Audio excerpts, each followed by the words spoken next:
Welcome to the Concierge Medical Marketing Podcast, the show dedicated to helping concierge medical practices grow and thrive. Hosted by Schwartz, a digital marketing expert with over 25 years of experience and a passion for improving American healthcare by helping concierge medical physicians succeed. Here's Schwartz. Hello and welcome to the Concierge Medical Marketing Podcast. I'm your host, Steve Schwartz, and it's truly my pleasure to have John Hsieh as my guest today on the podcast. And if you've seen any of our podcast recordings before, you'll know that we take the time to speak with concierge and DPC physicians, those involved in the concierge medicine as a business, as an industry, as well as other professionals who provide services that help concierge doctors grow and thrive and succeed. And John's got a really great, slightly different story, a slightly different point of view on the entire industry. So first of all, John, thank you for being my guest on the podcast today. Well, Steve, thanks for having me. Awesome. You're based in Michigan, is that correct? Yep, based in Livonia, Michigan. It's right just outside of Detroit. All right. Very cool. Very cool. As a kid, I spent a summer at Interlochen at the National Music Camp near Traverse City and just had a marvelous time.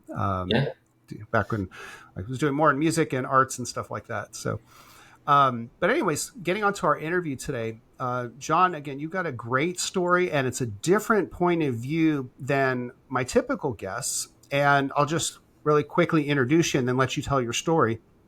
Your father is a very successful concierge physician with a growing, solid practice and a huge waiting list. And he's, started from, starting and moved up in his billing and his success and lowering his panel size. He's doing great with that. And he doesn't need to grow. In fact, he's, looking to retire at some point. But your story is, and I don't want to get too much into it, but you're in the process of actively looking to purchase a concierge medical practice. Is that correct? Yep, that's correct. Okay, cool. So let's do this. Before we get into any more than that, that's where we're going with our discussion. Please give our audience just a quick background on you, your family, your schooling, and what brought you to the point of thinking, hey, I'd like to actually buy an established concierge medical practice. Yeah, so I'll kind of start from the beginning. First, my dad's a primary care physician and my mom's a pediatrician. So growing up, I actually always thought I was going to end up becoming a physician. I went to school and majored in biomedical engineering with the plan of going to medical school. But around my junior year, I started shadowing physicians through my parents, pediatricians, primary care, ER, went through all the specialties from neurology, ENT, cardiology. And I actually really didn't like the specialty professions. They felt very pigeonholed. The example I usually give is when I was sitting in cardiology, everyone who came in was overweight or elderly. And the cardiologist said to everybody, you need to eat healthier and you need to exercise. And then they would leave and he would look at me and say, I would give that person 6 months or I give that person 8 months before their surgery is going to happen, or they're going to come back in here and need to give surgery. And that kind of lifestyle didn't really appeal to me. I actually really enjoyed primary care and I enjoyed emergency medicine. But when I told my parents that, they said, well, the traditional healthcare system is kind of shifting. It's not very rewarding for these doctors. They're not being compensated the same way. They're becoming more revolving doors and they're referring patients rather than treating problems. My dad told me he used to deliver babies and, he used to do surgery as primary care. And they said, if you're kind of considering that, we would suggest going a different route instead of going into medicine, which was kind of sad because they're both doctors and they obviously support the field. And so I actually ended up pursuing biomedical engineering and I used to work as an engineer for lasers for LASIK eye surgery. I did that for 1 year and decided I wanted to get more into business. So I actually did sales and marketing for 8 years after that before quitting my job. And when I quit my job around 2017, my dad had also quit his job through his major hospital. And he actually decided he was going to open up a direct primary care practice. So while I was in between jobs, I actually helped him set up his practice.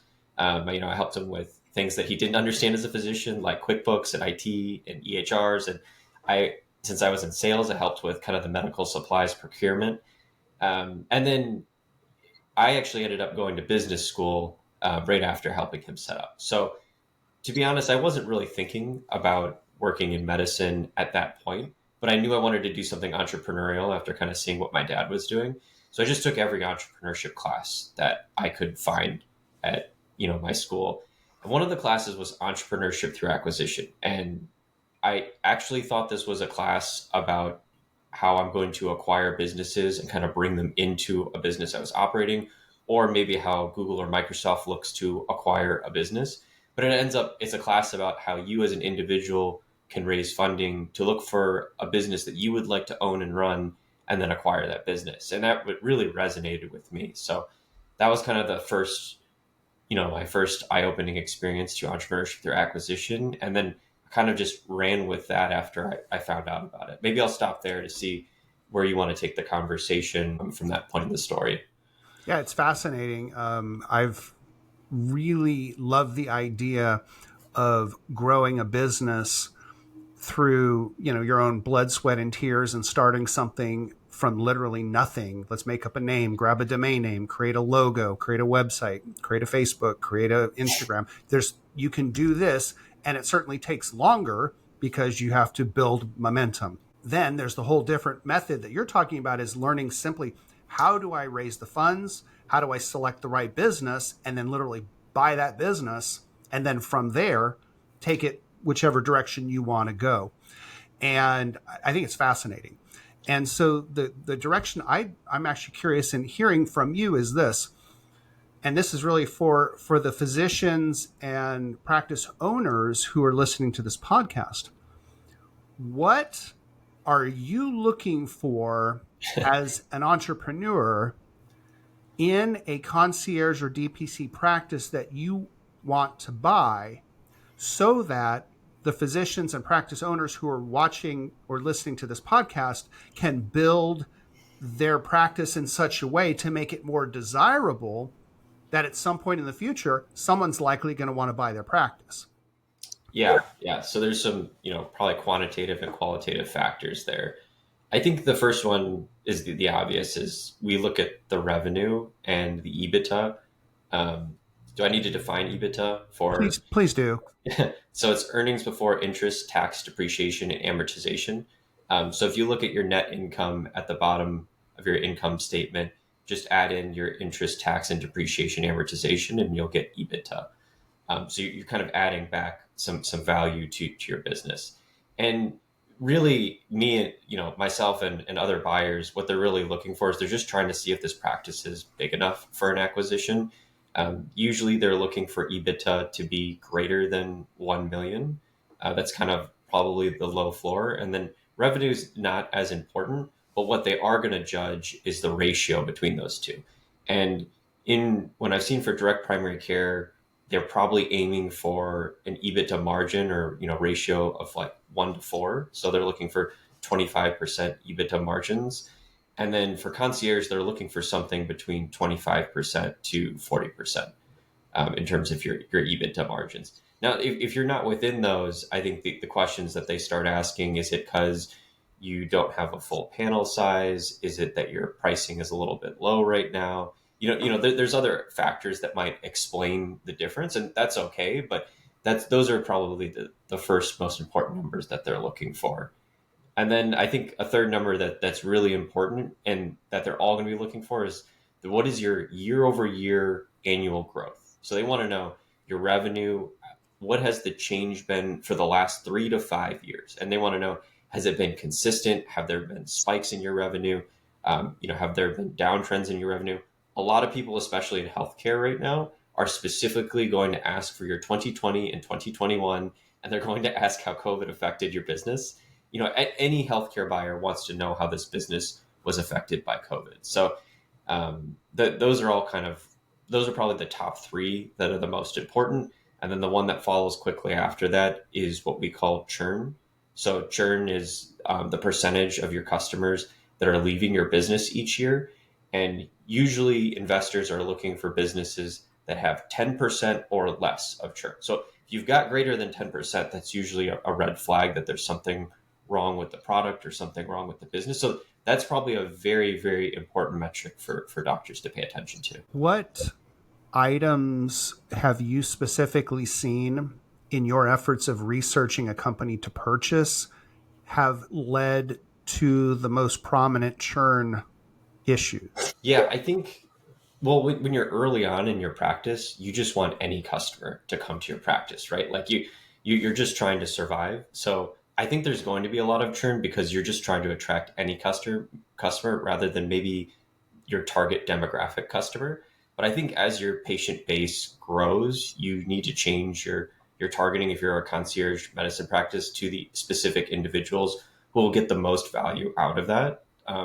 I guess what I'm trying to say is, usually they're attracting customers where this isn't the right service for them. And that would be the primary reason. Because most people, once they start using this, that they love it, I would say. But it's not for everybody. I guess, an example is actually myself. I'm 33 years old. I'm actually quite healthy. I actually don't pay for direct primary care concierge because I exercise regularly. I eat healthy. I really don't want to pay for a service that I'm not using. But I know that there are people with chronic conditions who need help managing that. And maybe that's like a target customer you would want to. So I think that really you'd want to focus on like a target customer. And I would say not hitting the right target customers are like the number one reason for churn. I know in my business with Concierge Medical Marketing and in marketing in general, we call it the avatar, kind of a high-tech sounding name for the best example of what your customer, or in a medical business, your patient, looks like. So what are those demographics? Age, gender, location, income, lifestyle, right? So for example, a concierge practice may just want to cater to, the executive health, right? We're talking wealthy, busy business people, business owners, somewhere between age 30 and age 60, 65, who live within a 20 to 30 mile radius of your location, who are, maybe $200,000 income or above and are generally healthy, but don't really have the time to fool around with waiting for a medical appointment, right? That is one very specific patient avatar. And a physician's practice could literally just focus on people that match that criteria. Yeah. Another could be seniors. Let's say 65 and above, male, female, or married couples that have some discretionary income. They may have generally healthy lifestyles, but they also may have some chronic conditions, and they literally want a much closer relationship with their physician to navigate and coordinate care as they age. So there's another customer avatar. When you've done your research, have you found different practices with that level of specific avatar defined? Yeah. Actually, just using my dad's as an example, he probably just shotgun sprayed everybody across the entire age spectrum. But he has slowly worked his way more into what you mentioned, business owners. He's actually worked his way into more families that don't have, young children. And for him, that was because there's a lot of vaccinations for kids in the early years. And there's a lot of issues that he was kind of referring them to a friend in pediatrics or his wife. And he just said, this is clearly he used to tell me the one thing you never want to do is refer someone if you don't have to. And he felt like he was referring people in that category. So he edged away from that. And then he used to do the elderly folks, but he's actually since moved away from that. He felt like there was a high intensive of care. They were taking up quite a significant amount of time. And he did enjoy it, but it was taking away from other patients in the practice. And he decided, well, there's other people who want to charge more money to deliver that care to that demographic. And he referred them over there, but he said, I'm going to charge less and I'm going to focus on a different demographic that's utilizing the practice less often. Right. I think it really just comes down to the physician and what kind of lifestyle he or she wants to have. right? Do you want to have more patients, charge less, but be able to, have more impact? Or do you want to have fewer patients, more quote free time, if that even exists, but and make more money? There's so many different ways to do it, and I don't think that anybody's really going to know what their true desire is for their lifestyle until they really sit down, maybe grab a blank sheet of paper and a pen and just literally start making a list, like a dreaming list. How do I want my life to be?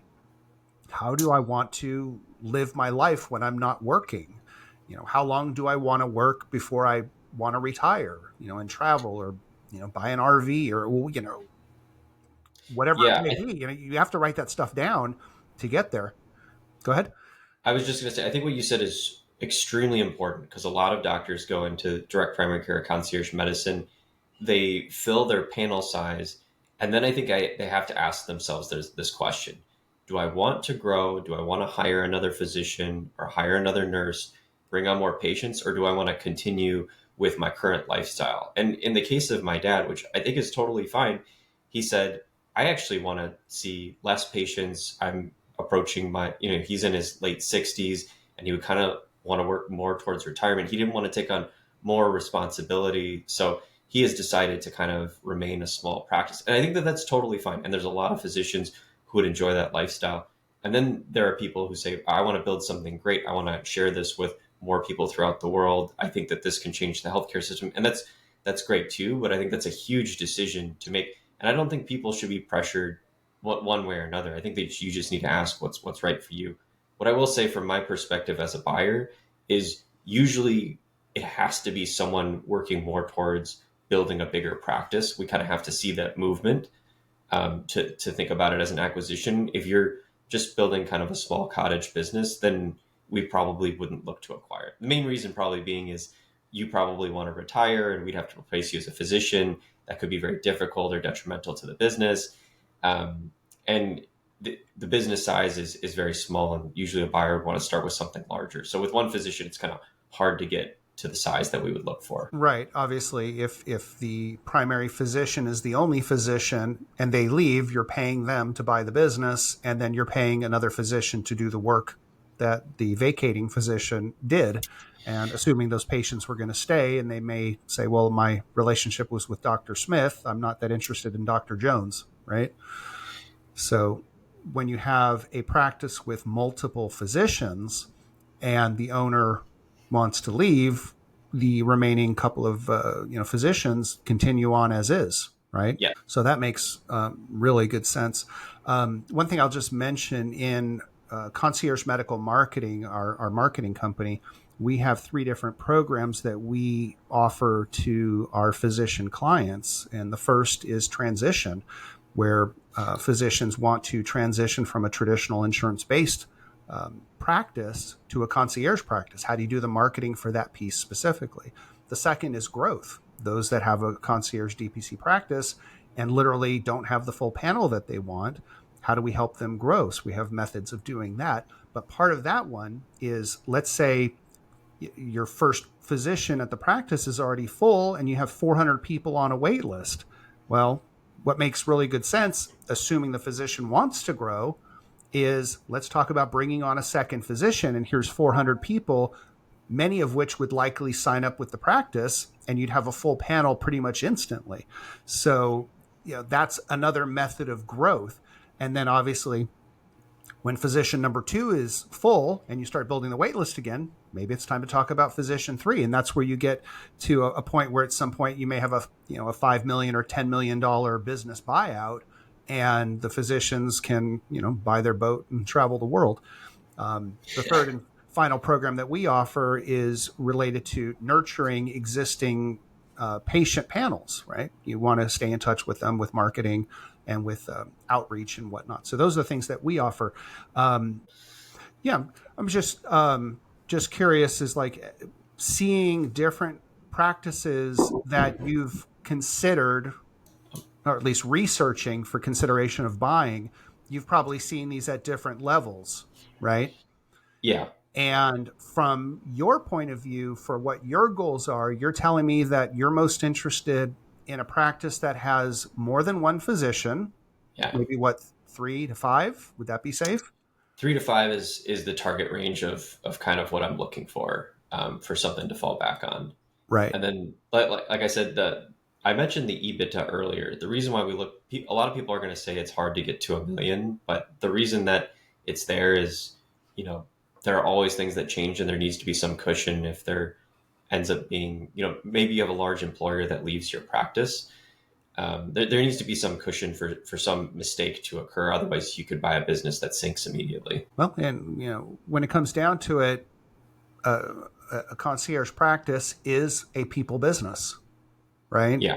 You're dealing with people, and if you're building a business based on the relationship with one person, and that person leaves, if there's nothing else for the customer, in this case the patients, to keep them there, they're going to start shopping elsewhere. It's just human nature. Yeah.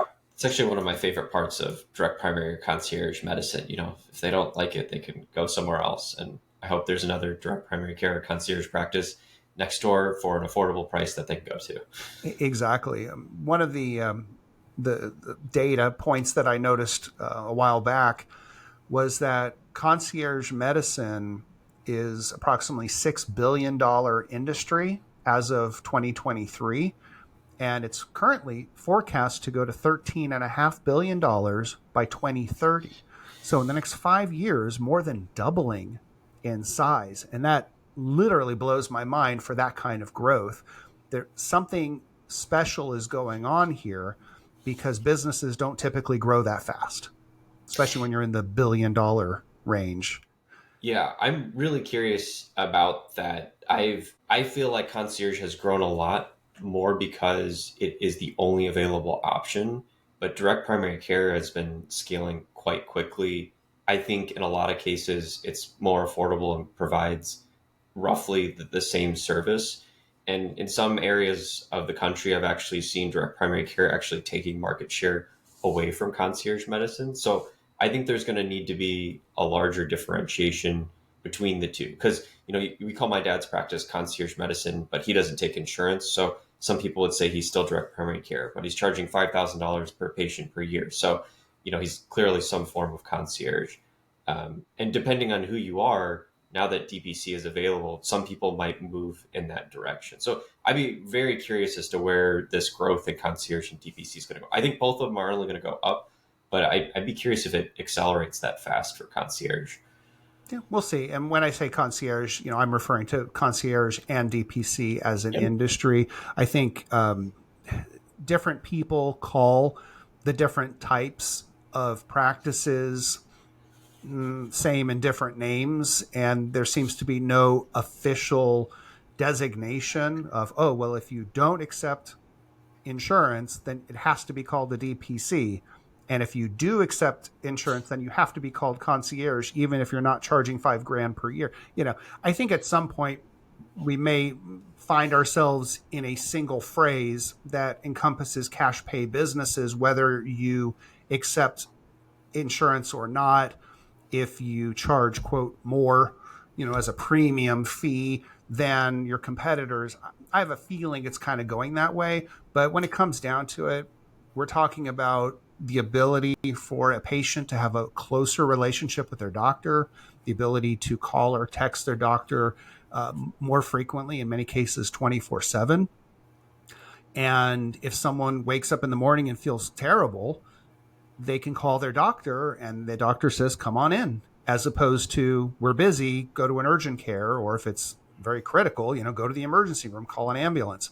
We want to make sure that we, as people in this industry, are doing everything that we can to make this cash pay type, more accessible healthcare available to as many people as possible, so that it's best for the patients as well as the physicians and the business owners that are providing the service. Would you agree?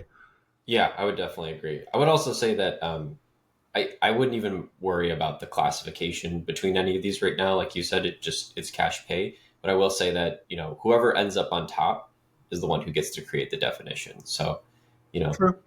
whoever ends up on top at the end of this will decide what concierge medicine looks like and decides what direct primary care looks like. But it will probably all be some form of cash pay, like you're mentioning. Sure. It's funny is I talked to somebody about concierge medicine the other day, and they, put up a big wall. Oh, that's only for rich people. What about all the poor people that need care? And I said, well, I've talked to some physicians who charge as low as $250 a month to have access to them 24/7 with a cell phone and texting. They go, really? $250? Yeah. I mean, it's available out there, and, certainly many practices charge a whole lot more than that. But I think there's something to be said about the industry and the perception of concierge, meaning it has to be expensive and it has to be only for uber wealthy. And it's not. It really isn't. Now, certainly there are some practices that, 5 or 10 grand or more per person per year that's out of reach for a lot of people. I get that. But there's certainly plenty of options that are still available and are in my opinion, a much better option than traditional insurance-based. Yeah, for sure. Especially if you're a business owner, like direct primary care is far more affordable than your traditional healthcare. Exactly.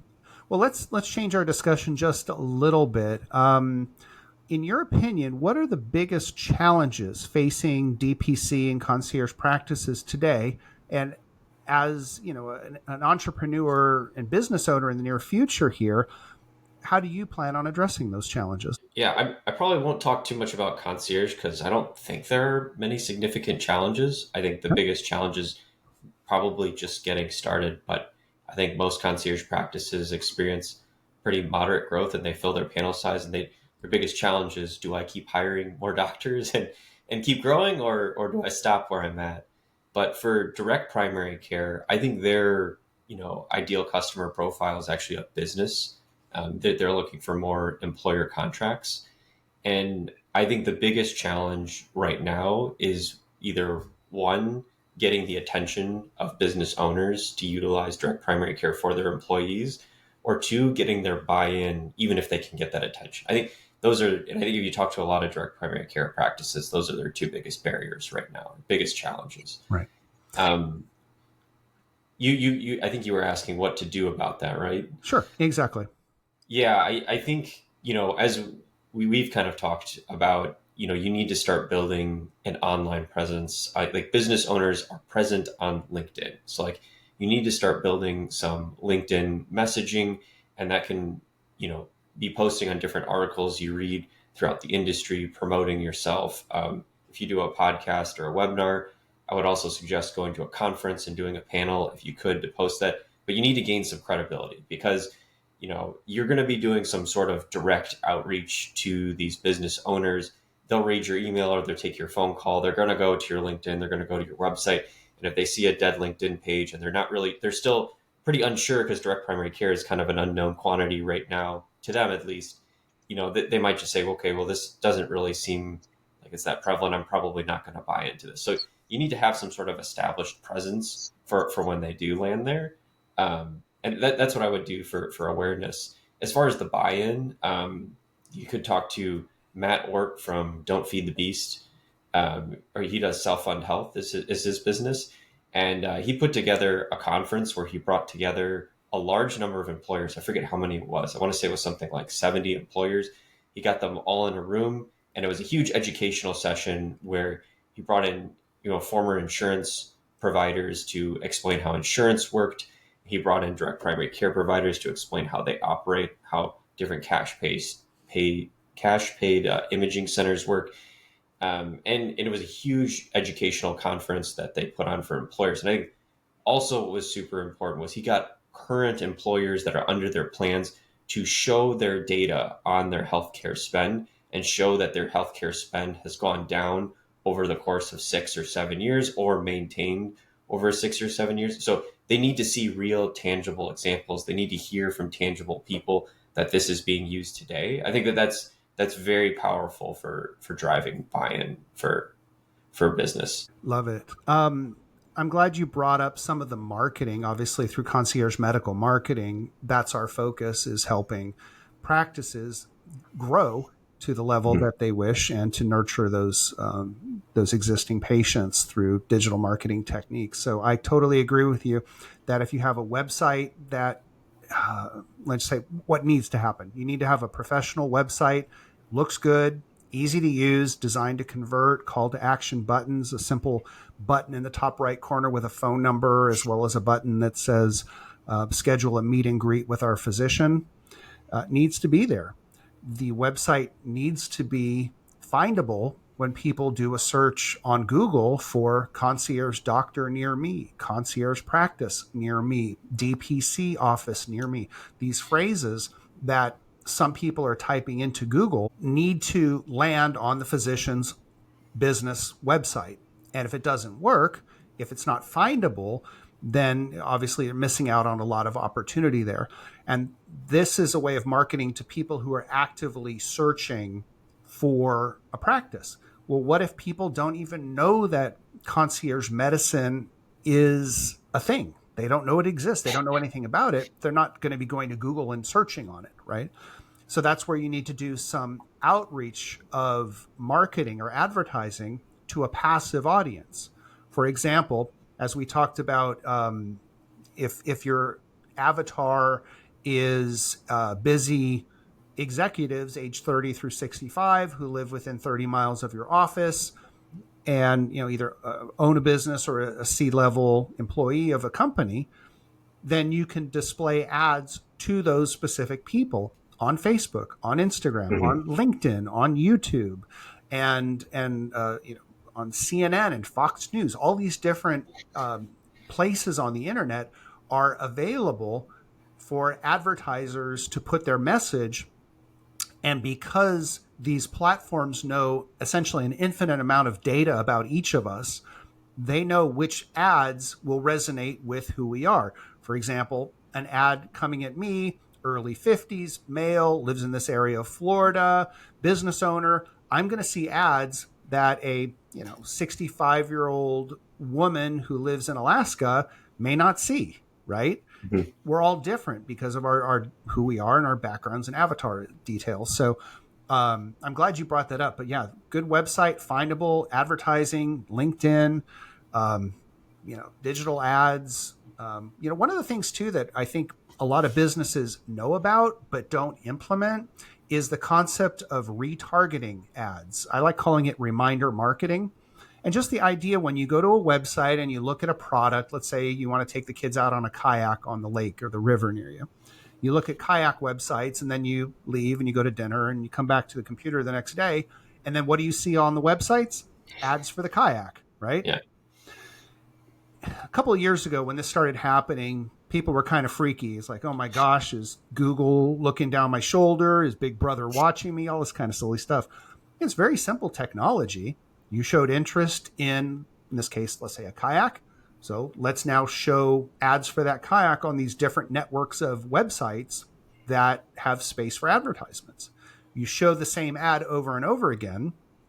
It reminds your customer that you had interest in this thing, encourages them to come back, encouraged to click, maybe get a coupon or whatever the story might be. But we do know as marketers that people typically need to see an ad message 6 or 7 times before they make a buying decision, and certainly before they decide to dig in more. And so with technology, it makes it really easy to do this. So all that being said is that if a person visits a concierge medical practice website and that practice wants to grow, they should be doing these retargeting ads so they can then display ads to those people who've shown interest in the practice. You with me? Yeah. I think one thing you said there that's super important that I wanted to just highlight is you said that it takes 6 or 7 kind of interactions. That is so true. And like people aren't going to see your email the first time or your cold call or your advertisement and say like, I want to go meet a direct primary care physician. It's going to take time. It's going to take repetition. And like that's just like you never see something for the first time and decide you're going to go buy that. And I think that because I think people are discouraged where they will send 1 or 2 emails to a business owner and business owner doesn't get back to them. Business owner probably receives 100 emails in a day. And it's just one there, and maybe it didn't catch their eye, but even if it did, they probably glanced at it quickly. You need to hit them, multiple times. I think what you said, 7 is what usually is how many times it takes, which is why you should aim for like 9 or 10 interactions. I agree. Yeah. And the challenge with email is that we've all become so jaded to getting flooded with email messages that we now have not just an inbox, but we have like 3 other tabs in the typical Gmail, right? The promotions and the socials and whatever the other one is. And messages, typically newer ones, end up in the other boxes instead of the inbox. And if someone doesn't go through and check those, they're not going to see those ad messages, right? So in marketing, we call it an omnipresent approach. And literally omni, like everywhere, present, being present, right? So if we're able to, quote, target a person who's shown interest in our practice with ads on Facebook, with ads on Fox News and CNN.com and weatherchannel.com and a host of thousands of other websites that we visit, emails, even text message marketing, assuming that the lead has provided us their cell phone number and agreed to receive text, because never send emails and texts to people who haven't specifically requested them. That gets you in trouble. But there's so many different ways, Facebook, Instagram, all these different places where you can show your ad message so that you can get closer to that 6 or 7 touch points or exposures per lead. And the idea that these people say, wow, I did some research on concierge doctors, and man, I'm seeing Dr. Smith over and over and over again. They really seem to have their stuff together. Yeah, let's do a meet and greet with him and see what's going on. That's the kind of thing practices need to do if they want to grow, right? Yeah. If they want to grow. Now, granted, like your dad's practice, he's full, big waiting list. Does he need to do this? Not really. He would be more of a case of nurture, where, our third package, where in this program, people get touched with an email or a newsletter once or twice a month, a text message once or twice a month, seeing some miscellaneous ads, maybe a quarterly wine, shrimp, and cheese event where we, get everybody together and we learn about some medical topic or some lifestyle topic, things that help a patient of a practice feel wanted, to feel loved, to feel appreciated, right? Yeah. So everybody's a little bit different. Man, I've really enjoyed this discussion. I think we're running out of time here. As we try to wrap this up here, John, what advice would you give to other entrepreneurs who are considering doing what you're doing? In other words, they want to potentially buy a concierge practice one day. Based on your experience, what would you give them as advice? Yeah, if they're trying to do what I'm doing, where I'm looking to acquire a practice, then what I would tell them is go talk to there's actually probably more individuals than you think who have raised funds like I've done to go buy a business. It's actually, for those who don't know the official term, it's called a search fund. And I think nowadays there's about 100 search funds raised every year in the country. And if I were you, I would go out and I would talk to everybody who's raised a search fund. Not every one of them is looking to buy a concierge practice. Some of them are buying HVAC businesses. Some of them are buying health tech businesses. Some of them are in HR. Some of them are in plumbing. So, but I would just go interview each one of them to find out what the fundraising process looks like, what kind of background investors are looking for, what kind of businesses, they're looking to buy, what it looks like to, all I do all day is email and cold call and business owners, or I go to conferences at which they're present, try to meet as many as possible. So, learn about what that experience looks like and what it looks like to kind of buy a business and try to decide if that's right for you. I would also try to find people who, were successful in buying a business and had great success, people who bought a business and actually did not have success post-acquisition, people who failed to buy a business with the funding that they raised. I think you should interview everybody for all outcomes to make sure that this is the right path for you is what I would suggest. I love it. You've got such a wealth of information based on your experiences and your personal journey here. And, as you still continue to research and talk with folks and try to find the perfect practice that you wish to purchase. There may be people who are listening to this podcast who are considering selling their practice in the next couple of years. If someone would like to communicate with you directly, maybe to schedule an appointment to chat, to get to know you a little bit closer and what you're looking for more specifically than we got into today, how would you like people to get in touch with you? I'd recommend they reach out to me via email. So my email is just john@berglakeascension.com. So you can just look up berglakeascension.com, and that will actually be my website. My contact information should be on there as well. Great. And that's Berg, like B as in boy, ERG. Yes, that's correct. Okay, like iceberg, but without the ice. Cool. Well, this has been really great. We talked a lot in our discussion today about digital marketing to help concierge practices grow and to nurture existing patients. And for anyone listening to the podcast who wants to grow, I've written a book called The Definitive Guide to Winning with Digital Marketing for Concierge Medical Practices. And this book is completely free with my blessing. All you need to do to get the book is visit our website, conciergemd.marketing, and scroll down the homepage a little bit, look for a copy of the book. And there's a spot where you can enter your email address, click the submit button, and our system will send you an email where you can download the PDF of the book, read it with my compliments. And please, if you have any questions whatsoever about anything that's in the book or anything that we've talked about today or on our other podcasts, you're absolutely welcome to reach out to me personally. My phone number is 772-304-2420. And you can also text me at that address or that number as well. Happy to answer any questions that you may have. So, John Hsieh, it has been really my pleasure speaking with you today. Thank you for taking the time and sharing your story and sharing amazing insights from your path with our audience. Thanks for having me, Stephen. Yeah, truly my pleasure. And, perhaps we can reconnect for another podcast interview, in 6 months or a year or whatever, and see how things are going. And perhaps you've purchased a practice by then. I'd be really curious to see how the story continues on the post-acquisition situation.